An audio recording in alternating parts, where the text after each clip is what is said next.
Hello everyone. आज हम motion chapter को स्टार्ट करने जा रहे हैं। तो सबसे पहले मोशन होता क्या है? बेसिकली किसी भी ऑब्जेक्ट का अपनी पोजीशन को चेंज करते रहना टाइम के साथ ये दिखाता है कि ऑब्जेक्ट मोशन में है। तो इससे पहले कि मैं ये पूरी कहानी स्टार्ट करूं, आपके मन में एटलीस्ट दो क्वेश्चन तो अराइज होने चाहिए।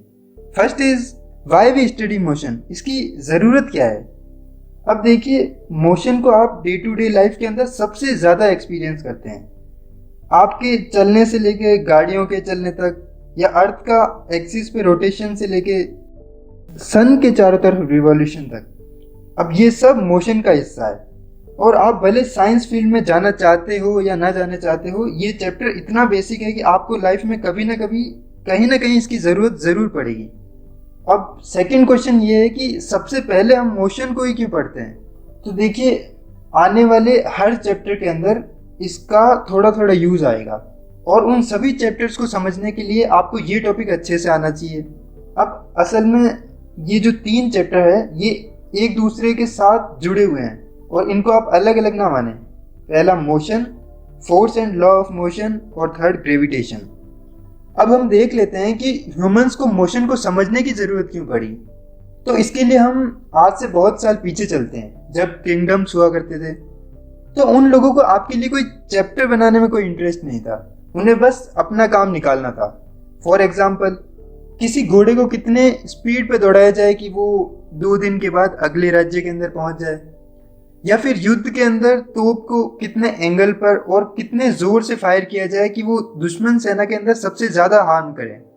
तो जब इन सब सवालों पर ह्यूमंस ने सोचना स्टार्ट किया, तो ह्यूमंस को नेचर के बहुत सारे रूल्स का पता चला, और उन्हीं को हम इन 3 चैप्टर्स के अंदर पढ़ने जा रहे हैं।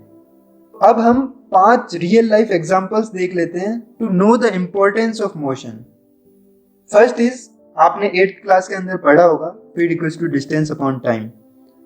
तो अब आपको एक ट्रेन की स्पीड पता है और अगले स्टेशन से दूरी भी पता है, तो आप कितनी आसानी से बता सकते हैं कि ये ट्रेन कुछ इतने टाइम के बाद नेक्स्ट स्टेशन पे पहुंच जाएगी। ये इसका एक कॉमन यूज है लाइफ में। सेकंड है, मोशन के अंदर एक टॉपिक होता है प्रोजेक्टाइल मोशन। अब उसकी हेल्प से आप मिलिट्री में जो टैंक्स होते हैं, आर्टिलरी होती है, वो पिन पॉइंट एक्यूरेसी के साथ टारगेट को हिट कर सकते हैं। अब थर्ड है, सैटेलाइट को अर्थ से कितने हाइट के ऊपर और कितने स्पीड से छोड़ा जाए कि वो एक स्टेबल ऑर्बिट के अंदर अर्थ के चक्कर लगाता रहे। इसके लिए आपको लॉज ऑफ मोशन की जरूरत पड़ेगी। अब फोर्थ है कॉमेट और एस्ट्रॉइड के बारे में। देखो, ह्यूमन सिविलाइजेशन में कॉमेट को हमेशा एक बुरा माना गया, अपशगुन माना गया, क्योंकि कोइंसिडेंटली जब भी हमको अर्थ से कॉमेट दिखता है तब अर्थ पे कुछ ना कुछ बुरा होता है, जैसे बाढ़ आना, महामारी, अकाल, ये एक्सेट्रा। बट अब हमने लॉज ऑफ मोशन से ये समझा है कि कॉमेट और एस्ट्रॉइड भी बाकी सारे प्लैनेट्स की तरह सन के चक्कर लगाते हैं, और ये कुछ पर्टिकुलर टाइम के बाद अर्थ के पास से गुजरते हैं, तो हमको ये दिखाई देते हैं। फॉर एग्जाम्पल, हेलीकॉमेट, वो हर 76 ईयर्स में हमको दिखाई देता है। लास्ट टाइम वो हमको 1986 में दिखाई दिया था, और अब ये हमको आज से 40 साल बाद 2061 के अंदर दिखेगा। आई होप इसे देखने के लिए आप जिंदा रहोगे।